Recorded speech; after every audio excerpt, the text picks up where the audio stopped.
YouTube, it's Ashley Offset. Well, I just celebrated my birthday this past week, and so I wanted to come on because I thought I had a guitar to show you guys.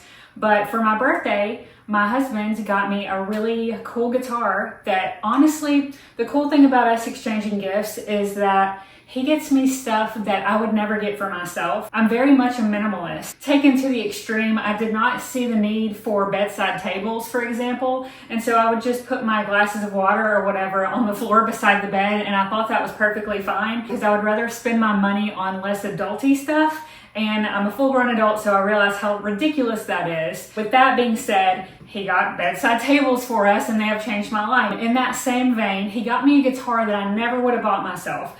I don't know if you've noticed or not, but the only guitars that I feature on the channel that I've bought are Gibson and Fender, and then of course Epiphone and Squier. And as much as I research other guitars and brands, when it comes down to like what I want to spend my money on, I just can't be pulled in another direction. And I kind of really dislike that about myself because I do think there's some cool stuff out there. So with that being said, really quick video, I just kind of want to show you what I got for my birthday. This year it was a big one, so this was really fun, a really cool surprise from my husband. Let me grab it. Okay, so this is a G&L Fallout, and what I'm gonna love about this video is I've had hardly any time at all to get familiar with the guitar, let alone look at the specs, the history. I've plugged it in, played it a little bit, have some thoughts on that. I got this guitar. I do have a picture. I may or may not post it up depending on how that looks. But basically my husband came upstairs and he was like, okay, I normally play guitar in bed. And so he's like, get where you normally play your guitar, close your eyes. And he brought the guitar in and I was like, okay, you know, I had no idea that it was a guitar. And so he was like, hold out your hands. And so I'm like holding my hands out like this. He's like a little bit bigger, a little bit bigger. And so eventually I'm kind of holding and I'm like, okay, this is a guitar. And he was like, do you know what kind it is? And I was like, well, can I like feel the headstock? So I came up here to the headstock and right away kind of feels very Fendery. And then coming around, you feel this notch. And it's so funny because if I were watching someone do that on YouTube, I'd be like, come on, it's a G&L, like figure that out.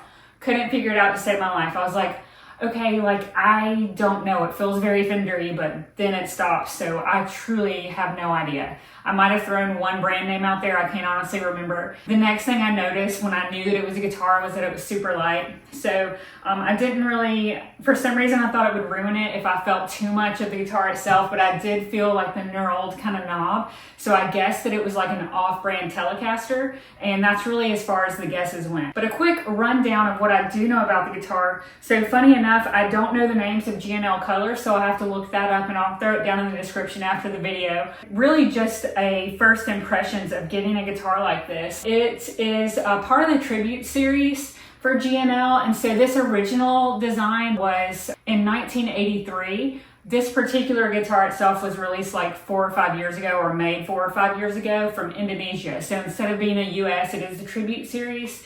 And they have a bunch of different designs in that tribute series, but this one again is the Fallout. A huge one for me is that I have, of course, mad respect for Leo Fender, and so G&L is definitely a name that I know and that I've been looking heavily into. But again, when it comes down to it, I've never just let myself stray from the big two, Gibson and Fender. So this is a real treat for me. I kind of feel like I'm diving outside of that world now, and I love the name Fallout. How cool is that? Also, I've never had a P90 pickup before, and I've said that that's something I want as well, but when it comes down to it, I never spend my money on that. I always go for a single coil usually, or a humbucker. P90 and this configuration, I believe the Fallout from 1983 actually had different pickups than this. But this one is kind of a wild ride with this humbucker and the P90. And maybe I'll bring this back for really specific specs. I know that I'm not being like the whiz kid on this guitar, but truly I just got it and I really wanted to share it with you kind of in celebration of my birthday.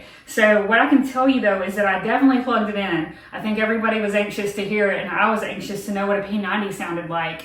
And so before I kind of like did any further research on it, to me, we kind of described it as like a chunky peanut butter. Like it has definite smoothness to it, but it also has grit. To me, I've always thought that they look so boring and so unassuming. who would really want to go that route when you could go the traditional route that's in most guitars? So that was me discrediting the P90 pickups. Since then, I've really wanted a guitar with them, and so I'm so glad that I've finally kind of been pushed to join that world, because I get it now.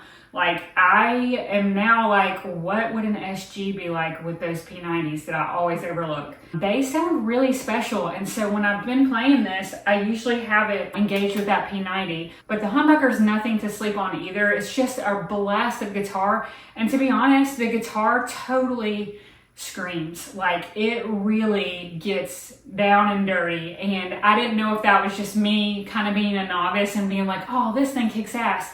But I did watch it, I think it was an Anderton's video, and Chapman was featured in that video, and he loved the fallout of all the Tribute Series guitars, and he said that it screamed. And so if he says it, I'm gonna, I thought it, he said it, let's go with this thing screams. Obviously, I like a lot of kind of grunge music in like 90s, and so this does that very well. I'm just so appreciative of people around me supporting my hobby and the things that I like to do, and I don't want to cry, but like, this is such a cool gift. And I'm definitely going to have to bring it back, because now I'm looking at this weird bridge. I know there's something about the design that helps it resonate, that kind of incorporates more of the vibration of the body. Rosewood fingerboard, I believe, don't hold me to it, but I believe it's a 12-inch radius. Holds a tune really well. There have been extreme temperature changes lately, and so I assume, like, picking this thing up, that it would need to be retuned, but it's really solid so far. Let's kind of show you the back of it.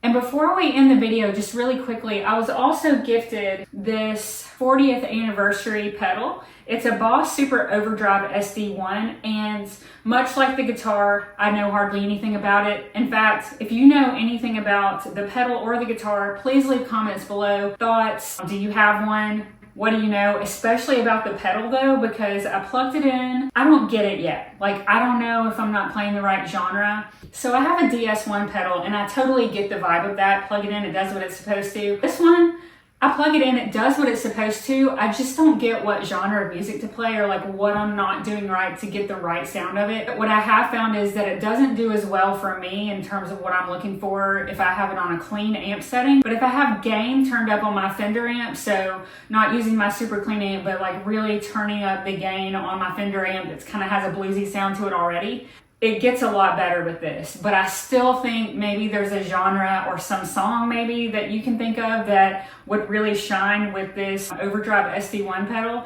I think it's really killer, and you guys know that I love an anniversary edition or a special edition, limited edition, and this being a 40th anniversary, and this guitar being designed in 1983. Set up really nicely for my birthday, and so super appreciative. Thank you guys for letting me slow down. Not that I had to get your permission, but I do really value those of you who watch, and I know I look forward to so many of your comments. It's been really hard for me not to make weekly videos like I was doing to begin with, and not to stay invested in the comments. I just had to take a break, and it has nothing to do with YouTube. It just is life. And I think you guys have already said from the last video that you totally get it. If I haven't replied to a comment, it honestly eats away at me that I haven't responded to all of them yet. I haven't read them.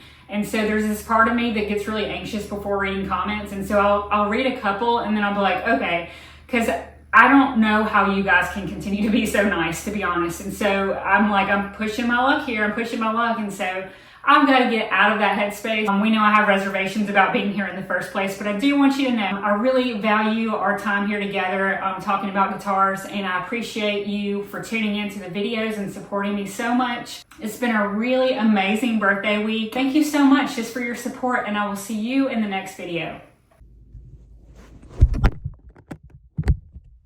Okay, so this is a Gibson, wrong.